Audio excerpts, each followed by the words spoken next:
Ha ha! Ha ha! Ha ha! Ha ha!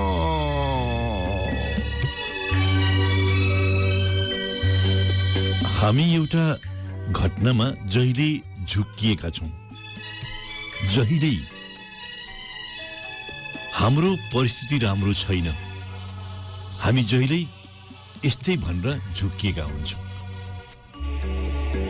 परिस्थिति ठीक भएन, हामीसित अनुकूल भएन परिस्थिति, त्यसकारण हामीसित दुःख बढेका छन्, कष्ट बढेका छन्। तपाईं हामीले उठान गर्ने भनेको विषय नै यिनै हुन्। खासमा हामी परिस्थितिलाई दोषाएर साखुल्ले पल्टिन्छौं, आफूलाई ठीक भएको देखाउन खोज्छौं। परिस्थिति जुन तपाईं सामु, तपाईं अघिल्तिर आएका छन् नि, ती जहिल्यै त्यही हो। जहिल्यै त्यसलाई हामीले मात्रै लेबलिङ गरेका हौं, लेबल टाँसेका हौं, त्यसमा टाँचा मारेका हौं।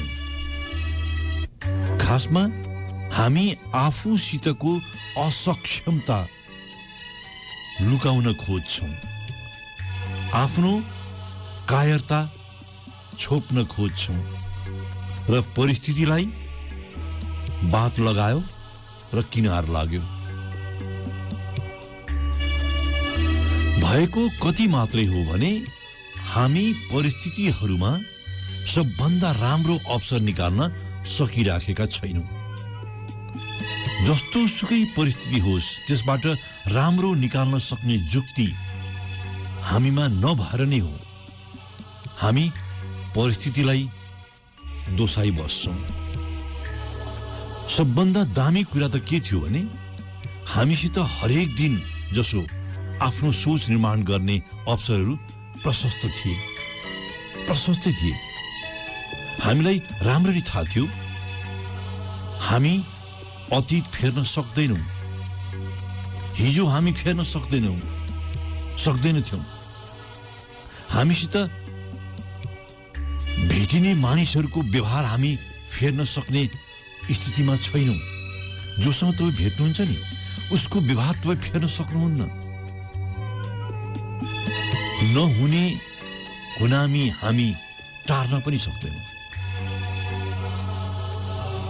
हामीले फेर्न सक्ने भनेको, हामीले परिवर्तन गर्न सक्ने भनेको हाम्रो सोच मात्रै हो। कति साँगुरो साँधमा हामी बाँचेका हुन्छौँ। हेर्नुहोस्, हामी मानिसको व्यवहार फेर्न सक्दैनौँ, हामी आफ्नो अतीत फेर्न सक्दैनौँ।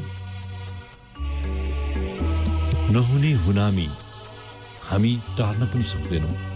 जो भइझाड्छ नि, टार्न सक्दैनौँ। हामीसित बाँकी रहेको, बचे खुसेको भनेको हाम्रो सोच मात्रै हो। हामी चाहन्छौँ भने हामी सोच फेर्न सक्छौँ। हेर्नुहोस्, मैले असाध्यै जोड दिएर भनेको छु, हामी चाहन्छौँ भने। तपाईँ हामी सबसित नराम्रा दिन आएका छन् मित्र, सबसित आएका छन्, सधैँभरि आउँछन् पनि। दिनभरि सुधार्ने प्रयत्न गर्दा पनि नराम्रा दिन सप्रिएका पनि छैनन्। जिन्दगी कहिलेकाहीँ चाहँदै पनि भद्रगोल भएको छ। तपाईले धेरै चाहनु भएको छ र पनि जिन्दगी भद्रगोल भएको छ नि। यो यथार्थसित तपाईँ हामीले हरेक दिन जसो जुझ्नु परेको छ। साँचो हो, तर यो पनि त्यति नै साँचो हो, ती सब खराब परिस्थिति बावजुद पनि तपाईको मन जहिल्यै न्याय गर्न आतुर छ, नयाँ जिम्मेदारीमा रम्न तम तयार छ। म तपाईको त्यो सत्य र यो सत्यको राम्रो नराम्रो छुट्याउँदिन। कुन राम्रो कुन नराम्रो भन्दिन। म के मात्रै भन्छु भने तपाईसित उपलब्ध जुन परिस्थिति छ नि त्यो तपाईको दुश्मन पनि भएर आउने होइन, दुष्ट भएर दुःख दिन भनेर आएको पनि होइन। ती परिस्थिति त्यसै आफ्नो स्वभावमा आएका हुन् कि तपाई त्यसलाई कस्तो रूपान्तरण खोज्नुहुन्छ त्यति मात्रै हो कि तपाई त्यसमा कस्तो प्रतिफल निकाल्न चाहनुहुन्छ त्यो मात्रै महत्त्वको हो कि हामीसित जुन पन्छिने भाव छ नि, दोसाउने भाव जुन छ नि त्यो मात्रै गलत हो, त्यो मात्रै खराब हो। हरेक परिस्थितिसित त्यसबाट राम्रो निस्किने क्षमता छ। बरु तपाईं बहाना खोजेर अत्तो थापेर भाग्यलाई दोष लाएर तर्किनु खोज्नुहुन्छ, त्यति मात्रैको अलमल हो। तिब्बती धर्मगुरु दलाई लामा एक ठाउँमा बडो सुन्दर बोल्छन्, यदि समस्याको समाधान छैन भने त्यसमा चिन्ता गरेर किन समय खेर फाल्नु, र जुन समस्याको समाधान छ भने त्यसलाई चिन्ता गरेर किन समय व्यर्थ गर्नु। कति राम्रो हेर्नुहोस् न, तपाईले भन्ने गर्नु भएको तपाईको जस्तो सुकै नराम्रो परिस्थिति होस् तपाई त्यसबाट निस्किनुहुन्छ हुन्छ। जस्तो सुकै नराम्रो परिस्थितिमा केही कुरा राम्रा हुन्छन्। जापानको झेन बौद्ध परम्परामा एकजना झेन गुरु हुँदा थिए, बान्जान। उनको बारेमा भनिन्छ उनले वर्षौं तपस्या गरे ज्ञान प्राप्तिका लागि, र उनलाई एउटा साधारण घटनामा निर्माण मिल्यो। हेर्नुहोस्, उनी भिक्षुबाट गुरु भए। बन्जान कुनै एउटा गुद्री बजारमा गइरहेका हुन्छन्। गुद्री बजार बुझ्नुहुन्छ नि, त्यो तरकारी बजार के तराईतिर हुन्छ जस्तो, त्यो तत्कालीन उसको लागि थापेको बजार जस्तो गुद्री बजार। केटीमेटी सबै कुरो पाउँछ त्यहाँ। त्यति नै खेर जब उनी त्यो गुद्री बजारबाट हिँडिरहेका छन्, गइरहेका छन्, त्यति नै खेर एउटा बगरेको पसल अघितिरबाट उनी गुज्रिन्छन् र उनको कानमा बगरे र ग्राहक बीचको संवाद पर्दछ। हेर्नुहोस्, जम्मा जम्मी घटना यति हो। ग्राहक बगरेको मासु पसलेकोमा गएर भनिरहेका छन्, मलाई राम्रो मासु देऊ है, राम्रो मासु देऊ है। मासु भएको ठाउँको मासु के राम्रो मासु देऊ है। अब बगरे भन्छ मेरो पसलमा नराम्रो मासु छँदै छैन। बगरे भन्छ मेरो पसलमा नराम्रो मासु छँदै छैन। तपाई कुनै पनि मासुको टुक्रा खराब पाउनुहुन्न, राम्रो मात्रै छ मसित।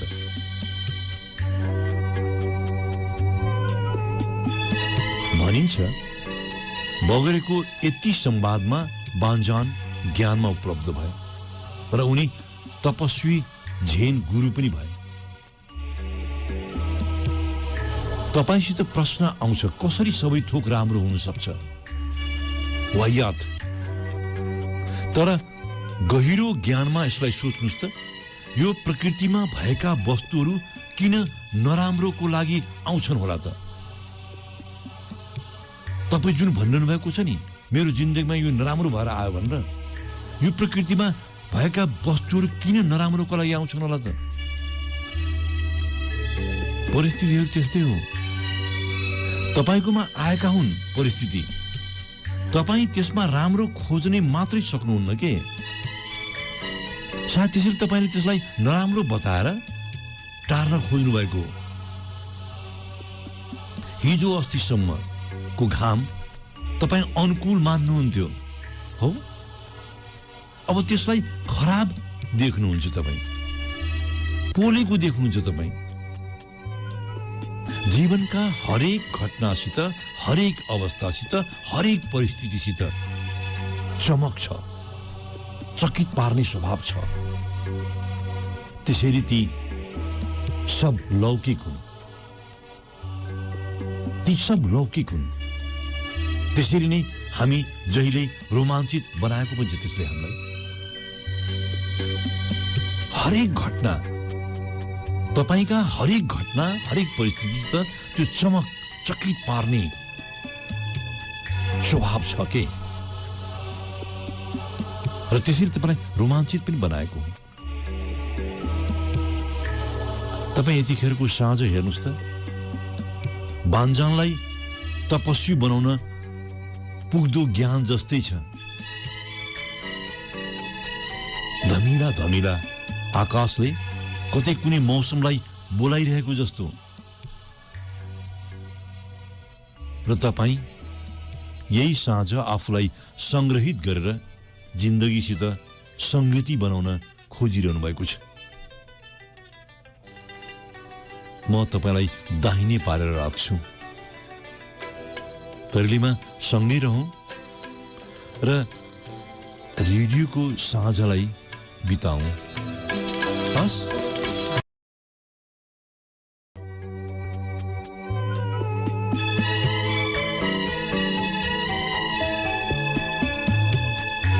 तपाईँ हामीसित मजाले एउटा संवाद जोडिन्छ। हामी धेरै प्रसङ्गमा, धेरै सन्दर्भमा आफूलाई जे चाहिएको हुन्छ नि त्यो भन्न डराउँछौँ। कतिपय बेला त लजाउँछौँ नै, तर हामी सहीमा जे चाहन्छौँ नि हामी भन्न लजाउँछौँ। तपाईँ जे चाहनुहुन्छ नि सहीमा त्यो तपाईँले भन्नै सक्नु भएको छैन। खोतलेर हेर्नुहोस् त, लजाउनु भएको छ तपाईँ। मनोवैज्ञानिकहरूले यसलाई थरीथरीमा अर्थ्याउँछन्। कतिपयले डरको प्रकार खोजी भ्याउँछन् यसमा। हामी भित्रको डर प्रणालीलाई ती लामो व्याख्या गर्दछन्। तर सोझो हिसाबमा भन्दा तपाईँ जे चाहनुहुन्छ त्यो किन भेट्नुहुन्न नि?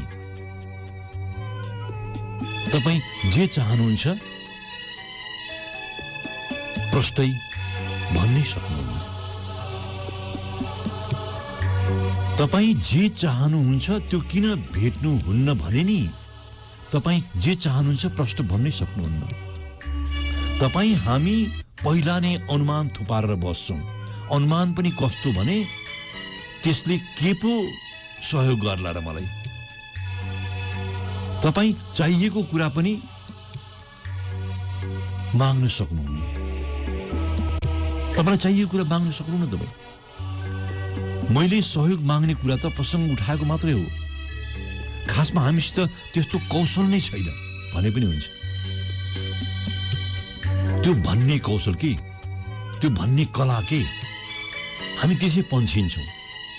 कहिले आफूले चाहेको कुरा असाध्यै दयनीय भयो भन्ने अनुमान लगाएर, कहिले कसले पो सघाउला भनेर, कहिले आफ्नो कमजोर भाग्य भएको पर्खाल लगाएर। जिन्दगी डराई डराई जिएको हिसाब छ। यो तपाईँ हाम्रो जिन्दगीमा नि साँच्ची नै तपाईँ जे चाहनुहुन्छ त्यसलाई दुरुस्त बयान गरेर हिँड्ने क्षमता राख्नुहुन्छ भने निश्चित छ, निश्चित छ त्यो तपाईँले भेट्नुहुन्छ, भेट्नु भएको छ। जो त्यसरी हिँड्दा छन् तिनले भेटेका छन्, म पक्का गर्न सक्छु। हाम्रा अप्ठ्याराहरू कहाँ छन् भने हामी सोच्छौँ हामीलाई सबैले मन पराइदियोस्। हेर्नुहोस् है, कति सानो कुरामा अल्झेछ हाम्रो मन। हामी सोच्छौँ हामीले सबैले मन पराइदियोस्। सामाजिक प्राणीको रूपमा यो स्वाभाविक पनि हो कि तपाईँ सबैको नजरमा राम्रो देखिन मजा लाग्छ तपाईँलाई। तर भुइँ वास्तविकता, भुइँ यथार्थ के हो भने सबैले तपाईँलाई मन पराउँदैन। भगवानलाई त सबैले मन पराउँदैनन् भने तपाईलाई किन मन पराउँथे मान्छेहरूले सबैले? भगवानलाई सबैले मन पराउने भए ती किन 84 कोटीमा हुन्थे? सम्झिनुहोस् न, भगवानहरू 84 कोटीमा छन् हाम्रातिर, तपाईँकातिर पनि होला। भगवानहरू 84 कोटीमा किन पनि छन् भने तिनलाई थाहा छ मानिसहरू हरेक अवस्था र मौसममा छुट्टा छुट्टै छन्। देख्दा ती एउटै लाग्छन् तर हरेक अवस्था र मौसममा छुट्टा छुट्टै छन्। ती एकै किसिमका देखिन्छन् तर तिनको मन साह्रै फरक छ। सायद त्यसैले ती 84 कोटीमा बाँडिएका छन्। हाम्रो सोच असाध्यै पिलन्दरे कहाँनिर भएको छ भने हामीलाई लाग्छ हाम्रा आफ्ना सपनाहरूको म्याद सकिने मिति हुन्छ। तपाईलाई लाग्छ आफ्नो सपनाको म्याद सकिने लाग्यो। खासमा सपनाहरूको म्याद सकिने मिति हुन्न। तर तपाईँ हामी यही कुराले धोइरिएका हुन्छौँ कि हामी चाहेको ठाउँ पुग्न सक्दैनौँ। हामीले चाहेको ठाउँ हामी पुग्न सक्दैनौँ। हामी त्यसरी नै धोइरिएका हुन्छौँ। यस्तो जालोमा तपाईँ हाम्रो अवस्था पुग्छ, हामी आफ्ना चाहना भन्न सक्दैनौँ कसैलाई खुलेर। अझ धेरै मित्रहरूको अवस्था मैले कस्तो भेटेको छु भने प्रेमिकासम्मलाई आफूले चाहेको कुरा भन्न सक्दैनन्। सबभन्दा मनपर्ने होइन प्रेमिका, उसलाई पनि आफूले चाहेको कुरा भन्न सक्दैनौँ हामी। म तिमी जस्तो छौ त्यही रूपमा स्वीकार्न चाहन्छुसम्म भन्न सक्दैनौँ हामी। तिमी जस्तो छौ त्यस्तै रूपमा स्वीकार्छु भन्न चाहँदैनौँ हामी, सक्दैनौँ हामी। तिमी जे रूपमा छौ, जस्तो छौ त्यस्तै रूपमा स्वीकार्न चाहने तपाईको चाहना तपाईँ बताउन सक्नुहुन्न। र जिन्दगी भर के गनगन गरेर बस्नुहुन्छ भने मैले चाहेको मलाई मिलेन। खासमा तपाईको अवस्था देख्दा नि तपाईलाई अरूभन्दा शक्तिशाली हुन त्यस्तो शक्ति चाहिएकै होइन। तपाईँ आफूभित्रकै कमजोरीसित लड्न शक्ति चाहिएको हो। तपाईलाई अरूभन्दा शक्तिशाली हुनुको लागि तपाईलाई शक्ति चाहिएको होइन। तपाईलाई आफूभित्रकै कमजोरीसित लड्न शक्ति चाहिएको, म त्यस्तो देख्छु। तपाईभित्र जुन शङ्का उम्रिने मूल छ नि, हो त्यसैलाई नै सिद्ध्याउन शक्ति चाहिएको हो। हलिउड बलिउडका बारेमा तपाईँ प्रशस्त जान्नुहुन्छ। नलिउड सुन्नु भएको छ नि? खासमा यो नाइजेरियाई फिल्म उद्योगलाई सम्बोधन गरी भनिने शब्द हो नलिउड। नलिउडकी एकजना घागडान नायिका छिन् मार्सी जोन्सन। सुरुवाती दिनहरूमा अन्यलाई जस्तै उनले पनि हन्टर खानसम्म खाइन्। तर जोन्सनसित एउटै गुण थियो, एउटै। उनी आफूलाई कहिल्यै हुन्न कि भनेर शङ्का गर्दिने थिए। बडा रमाइलो के तपाईँ हामीलाई हुन्छ नि, ला हुँदैन कि, म पास हुन्न कि, मेरो राम्रो हुँदैन कि। उनी त्यस्तो नगर्ने। हुन्न भन्ने उसको दिमागमा आउँदैन रे कि। आफूभित्र शङ्का कहिल्यै आउन दिएनन् उनले कि उनी राम्रो अभिनेत्री होइन भन्नु। उनी त्यो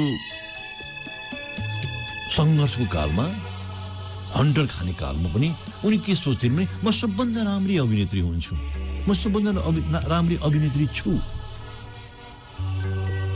जतिखेर कुनै अवसर मिल्यो त्यो अवसरलाई उनले आफ्नो सबभन्दा उत्तम प्रदर्शन गर्ने सामर्थ्य बनाइन्।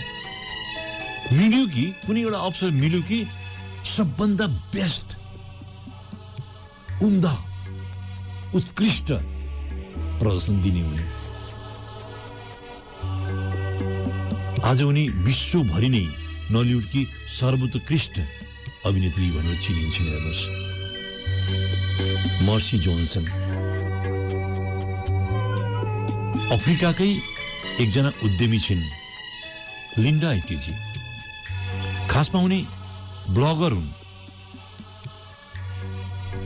लिन्डा इकेजी ब्लग खोल्दा उनलाई कसैले बाल टेरेनन्। तर इकेजीसँग कस्तो आत्मविश्वास भने म ठिक छु, मैले गरेको काम ठिक छ, म सबभन्दा ठिक छु के। उनले आफ्नो सपना र क्षमतामा कहिल्यै शंका गरिनन्। उनी लगातार आफ्नो क्षमताका लागि लागिरहिन् र सफलता लिई छाडिन्।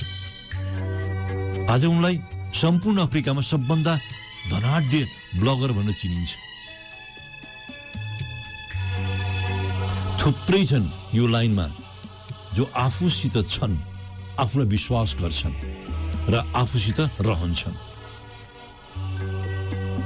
तपाईँ जे भित्र हो, तपाईँसित जे भित्र छ, त्यसको प्रकटीकरण गर्ने सिप तपाईँसित हुनैपर्छ। त्यसले मात्र तपाईँ जे चाहनुहुन्छ त्यो मिल्न सम्भव हुन्छ। संसारका प्रसिद्ध चित्रकार भ्यान गग एक ठाउँमा बडो सुन्दर लेख्छन्। उनी भन्छन्, जतिखेर तपाईको भित्रबाट यस्तो आवाज आउँछ, यो चित्र नबना, त्यसबेला निरन्तर कुची चलाइरहनु। उनी चित्रकार थिए, त्यसले गर्दा उनी कुचीकै कुरा गर्छन्, चित्रकै कुरा गर्छन्। जतिखेर तपाईलाई भित्रबाट चित्र नबना भन्ने लाग्छ, निरन्तर कुची चलाइरहनु। बनिरहेको चित्रले तिमी भित्र कराइरहेको त्यो आवाज बिस्तारै बन्द गर्दै रहन्छ रे। कस्तो मिठो कुरा गर्छन् भन्गलले। उनले त्यसै गरे। जतिखेर उनलाई उनको मनले रोक्यो, त्यति बेला पनि उनी मानेनन्, चित्र कोरिरहे। आजको इतिहासमा भ्यान गग महान चित्रकारको रूपमा चिनिन्छन्। महान, असाध्यै धेरै मूल्यमा बिक्री हुने चित्र उनको।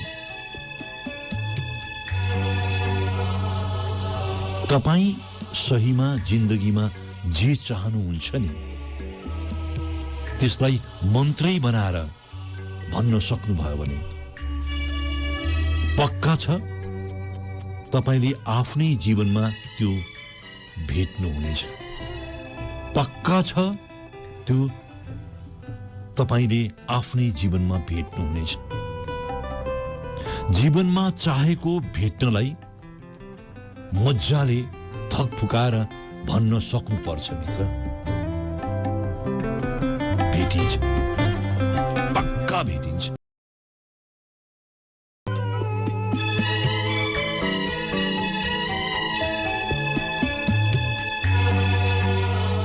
तपाईसित एउटा भयानकको दुर्घटना भएको छ, भयानकको आफ्नो जिन्दगीमा। सायद हुन सक्छ तपाईले थाहा पाउनु भएन होला, तर एक पटक झस्किएर हेर्नुभयो भने पाउनु भएको छ, पाउनुहुनेछ। त्यो दुर्घटनाले तपाईलाई छेद विच्छेद बनाएको छ।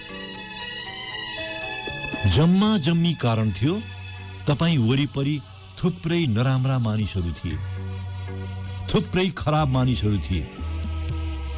तपाईले सिर्फ त्यति कारणले आफू असल हुने कुरा रोकिदिनु भयो, आफू सुधो हुने कुरा रोक्यो तपाईसित। जम्मा जम्मी कारण हेर्नुस्, सानो कारण, खराब मानिसहरू थिए, दुष्टहरू थिए तपाई वरिपरि, त्यसैले तपाई असल हुन रोकिनु भयो। हेर्दा केही होइन जस्तो लाग्छ, तर यो भयानकको दुर्घटना थियो। यसले दिएको प्रभाव भयानकको थियो। मान्छेहरू नराम्रा छन्, तपाईले भेटेका मानिसहरू खराब छन्, नियत राम्रो छैन। परिस्थिति तपाईँ अनुकूल छैन र तपाईँ भने जस्तो सबै कुरामा नियन्त्रण पनि गर्न सक्नुहुन्न। यी सब बावजुद, यी सब हुँदाहुँदै पनि तपाईँ आफूलाई असल हुनुबाट रोक्न मिल्दैन, रोक्न पर्दैन। तपाईले असल गर्ने कुरा वरिपरिका नराम्रा मानिसहरूलाई रोक्नको लागि होइन।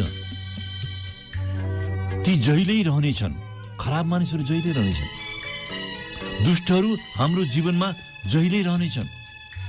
त्यसलाई लिएर तपाईँ भित्रको असलपनाको विकासक्रम रोकिनै हुन्न। तपाईको असलपना असाध्यै भिन्न कुरा हो के। तपाईले आफ्नो जीवनमा देख्नु भएको छ नि, राम्रा भएर आएकाले पनि तपाईलाई चोट दिएका छन् र तपाईको लागि नराम्रो भएका छन्। एकदम राम्रो मिठो कुरा गर्ने मान्छेहरू, तपाईले आफ्नै साथी जस्तो ठान्नेहरूले पनि तपाईलाई चोट दिएका छन् नि, नराम्रो भएका छन् नि। तर चोट दिनेहरू आए भन्दैमा तपाईँ असल हुनुबाट रोकिनुहुन्न नि फेरि, हो? मान्नुहुन्छ मित्र? तपाईसित कहाँ दुर्घटना निम्त्यो भने नि, तपाईँ चोट लाग्ने बित्तिकै, नराम्रा दुष्ट मानिसहरूले तपाईलाई नराम्रो गर्ने बित्तिकै तपाईँ थचक्क हुनुभएको छ। हो, त्यही ठाउँ हो दुर्घटना भएको। तपाईँ रोकिनु भयो, तपाईलाई लाग्यो के को खाँचो मैले मात्रै गर्ने, के को खाँचो मैले मात्रै गर्ने। साराका सारा ऊर्जा तपाईले सुरक्षित हुन्छ भन्ने हेतुले पर्खाल लगाउन खर्च गर्नुभयो। के खाँचो भयो? तपाईका सारा इन्धन पर्खाल लगाउनमा खर्च भयो। असाध्यै सजिला कारणहरू खोज्न छोडिदिनु भयो। सजिला थिए कारणहरू असाध्यै सजिला थिए, तपाईले त्यो कारण पनि खोज्न छोडिदिनु भयो। पहिला नै धेरै नराम्रो भएको छ, रिस पोखिएका छन्, लोभ लालच लबालब भरिएको छ, बदला र प्रतिशोधले हरेक मानिस ठस ठस गनाएका छन्। त्यसमा तपाईँ किन थपिनुहुन्छ? तपाईँ किन थपिनुहुन्छ भने छन्, लोभी छन् मानिसहरू, दुष्ट छन् मानिसहरू, प्रतिशोध र बदलाले ठसाठस गनाएका छन्। यो हामी बाँचेको सत्यलाई यो भन्दा बढ्ता तितो किन बनाउने? तपाईँ असल भइरहनु भनेको बाँचेको सत्यसित संवाद, अन्तर संवाद बनाइरहनु हो कि? तपाईले अरू केही गर्न नसके पनि आफ्नो असलपनासित शान्तिपूर्ण बाँच्न पाउनु भएको छ। आफ्नो असलपनाको ताप दिन सक्नु भएको छ। तपाईले यो जगतमा सानो भए पनि असलपन विस्तार गर्न सक्नु भएको छ। जरुरी छैन जंगलमा लागेको डढेलो रूपी चरोले आफ्नो चुच्चोमा ओसारेको पानीले निभ्न सकोस्, तर रूपी चरोले वनमा लागेको डढेलो निभाउन जहिल्यै भरमग्दुर प्रयत्न गरिरहन्छ। याद गर्नुहोला, वन डढेलोको आकार रूपी चरोको चुच्चोमा ओसारेको पानीले घट्ने होइन, तर त्यसो भन्दैमा रूपी पानी ओसार्न रोकिन्न। उसलाई कति थाहा छ भने सारा खराब हुँदा पनि आफ्नो स्वभावबाट विमुख हुन मिल्दैन, आफ्नो स्वभावबाट विमुख हुन मिल्दैन। असल हुनु भनेको तपाईँ अघिल्तिरको ठुलो पुरस्कार देखेर निस्केको होइन र त्यस्तो निस्किने पनि होइन। यो तपाईँ भित्रको असाध्यै चमत्कारी गुण हो जसले तपाईलाई प्रेरित गर्दछ। एकजना अमेरिकी धावक छन्, क्यामरन लिल। असाध्यै प्रसिद्ध होइनन्, विश्वविद्यालय स्तरमा उनी उडाइरहेका धावक मानिन्थे। न्यू ह्याम्सफायर विश्वविद्यालयमा उनले सर्टपुटमा र ह्यामर थ्रोमा रेकर्ड बनाएका छन्। जम्मी त्यति मात्रै हो रेकर्ड बनाएका छन्। उनी विश्वभरि नै चकित हुने गरी नायक भएर नाउँ कमाउँछन् एकाएक। ठुलो प्रतियोगिता जितेर पनि होइन, फेरि प्रतियोगितामा सामेल नभइकन उनले नाउँ कमाएका छन्। हेर्नुहोस्, उनले आउँदो राष्ट्रिय स्तरको प्रतियोगितामा भाग नलिएर सबैको मन जिते। उनी जस्तो खेलाडीले प्रतियोगितामा भाग नलिएको खबरको जब रहस्य पत्तो लाग्यो, उनी अमेरिकाभरि रातारात प्रसिद्ध भए। भयो के भने प्रतियोगितामा सामेल हुनु अघि उनको बोन म्यारो मिल्यो। एकजना 28 वर्षीय ल्युकेमियाका बिरामी जो बोन म्यारोको प्रत्यारोपण नगर्दा 6 महिना पनि बाँच्दैनथे। उनको बोन म्यारो क्यामरनसित सौभाग्यवश मिल्यो। हेर्नुहोस्, यो निश्चित थियो। शल्यक्रियापछि उनको विश्वविद्यालयको धावकको करियर टुङ्गिन्थ्यो। उनी बोन म्यारो दिन तयार भए। जिन्दगी भर जुन कुराका लागि उनले तालिम लिए, तयार गरे आफूलाई, ऐन मौकामा उनी आफूलाई त्यसबाट विमुख गराउन तयार भए। हेर्नुहोस्, र मर्न लागेका क्यान्सरका बिरामीलाई हड्डीभित्रको मासु बोन म्यारो प्रत्यारोपण गर्न तयार भए। पछि उनी कति मात्रै भन्छन् भने यो केवल मैले गरेको सहयोग मात्रै हो। मलाई यो जीवनले अवसर दियो कि म कसैको ज्यान जोगाउन सकूँ। मलाई यो जीवनले अवसर दिएको छ कसैको ज्यान जोगाउन सकूँ। त्यति हो। क्यामरन लिलको भनाइले सबैलाई चकित मात्रै बनाएन, उनले रातारात धावकले पाउने भन्दा बढ्ता प्रसिद्धि दियो। उनी भन्छन्, मैले उनलाई बाँच्न सहयोग गरेको मात्रै हो। असल हुनु भनेको तपाईको नितान्त आन्तरिक स्वभाव हो के। यसलाई कुनै प्रसिद्धि, कुनै प्रचार वा कुनै आर्जनसित जोड्नु नै होइन। मित्र, तपाईँ केवल असल हुन रोकिनुहुन्न। कारण जस्तै सुकै आओस्, कारण जेसुकै होस्, तपाईँ भित्रको असलपना देखिरहनु मात्रै पर्दछ, देखिरहनु पर्दछ। सब थोक अवरुद्ध हुँदा पनि तपाईँ असल हुन रोकिनु हुन्न। तपाईँ नरोकिने बित्तिकै यो तपाईँ बाँच्ने जगत, संसार कति धन्य हुन्छ, धनधान्य हुन्छ। हेर्नु होला, म आजलाई छुट्टी त्यसो भए।